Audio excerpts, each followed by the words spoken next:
মুরগির মাংস দিয়ে একটা রেসিপি রেডি করতেছি।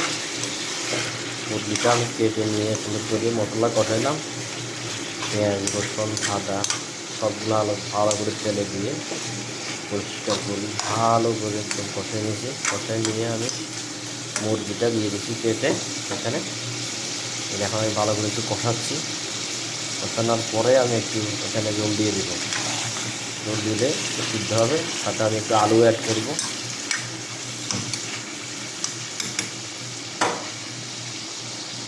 আমি আলুটা অ্যাড করে দিয়েছি।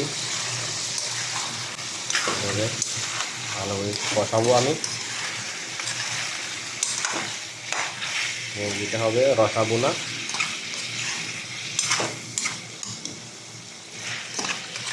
আপনারা দেখতে থাকুন।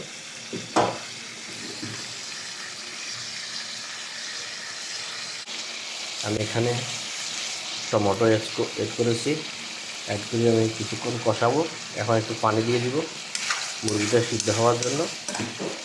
পরবর্তীতে আমি দেখাচ্ছি আপনাকে।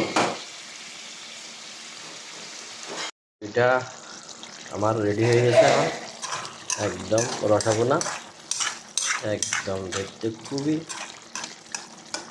সুন্দর হয়েছে এবং খেতে খুব মজা হয়েছে। আমি একটু খেয়ে দেখেছি, খুব মজা হচ্ছে।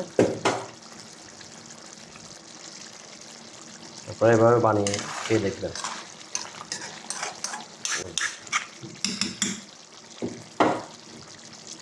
ওকে, ঠিক আছে, আল্লাহ।